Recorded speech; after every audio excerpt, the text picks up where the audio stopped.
Tucker Carlson also spoke at this Turning Point USA event over the weekend, and he got asked about Trump versus DeSantis. Very interesting response. As you'll see here, he kind of does his best to avoid and kind of dodges the question over and over, but try to derive some meaning from this wandering. And I'm a really big fan of your show. Thank you. With the 2022 Republican primary election happening Isn't it so sad that there are fans of Tucker Carlson's show? Yikes. soon, who do you plan to support, Donald Trump or Ron DeSantis? Well, who am I going to support? Well, Joshua, as you've noticed, my endorsement means a lot to American voters.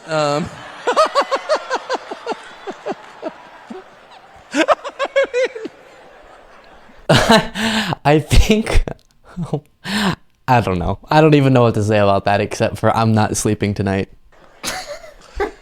This is the new me, Joshua. I started to grasp, but it is relevant. I just interviewed Mike Tyson.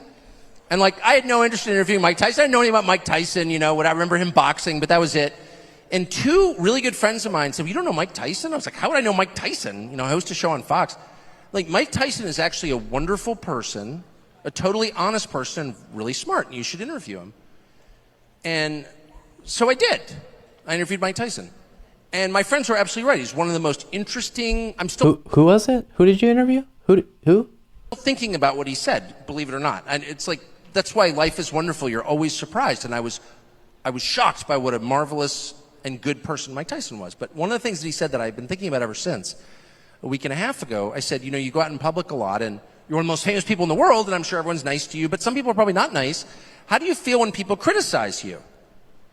And he said, because he's extremely sincere, he said, when I feel like I'm somebody, I'm really offended by it.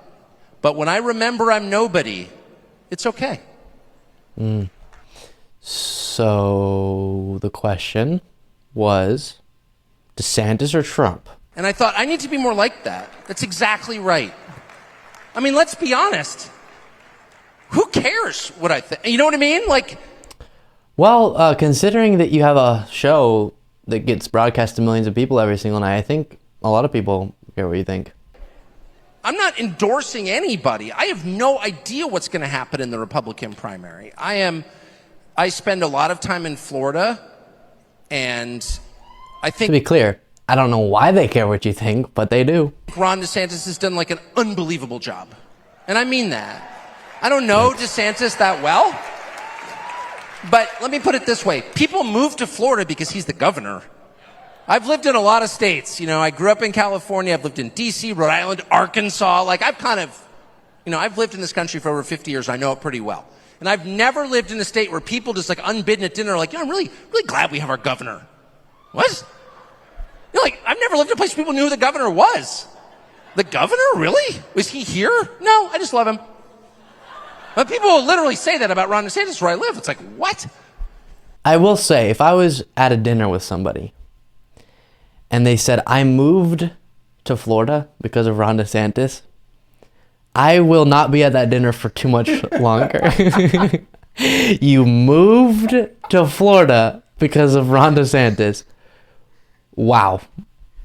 So I'm so impressed by that. I'm so grateful that Donald Trump ran in 2016. Donald Trump completely changed my view of everything. Donald Trump is why I left Washington. And he did it in a really simple way by asking questions that no one around him could answer. He showed up and said things like, why don't we have a border? Shut up! So, we have a border. Shut up, racist! Or my personal favorite, he's like, what's the point of NATO? And you're like, and I grew up, my dad... The invasion of Ukraine is a great example of the purpose of NATO, Tucker. Also, the reason why Russia wouldn't dare at this point in time to invade Poland, for example, or one of the other countries on their border is because of NATO. So that's one of the reasons why NATO exists still. Dad worked for the government, and I was had a front row seat to the Cold War. I mean, it was like being waged in my house. Like my dad worked for the government fighting the Soviets. So like NATO was like a great thing because it kept the Soviets from invading Western Europe. But that ended in August of 1991. But I never thought about it again until 2016 when Donald Trump brought it up. Ever. What's the point of NATO? And I thought, that's a great question. What's the answer? And all my neighbors are like, shut up, racist! Shut up! And that's when I realized, oh, wait, I live in a city where nobody can defend what we're doing. And if people can't defend what they're...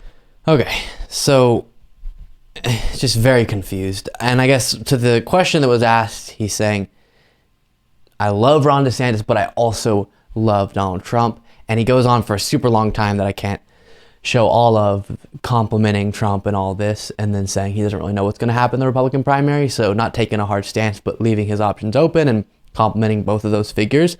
It is interesting, though. He seems to be getting confused. He's saying he called out issues and everyone was calling him racist, and that's what he loved about Trump because Trump asked questions that no one else would ask.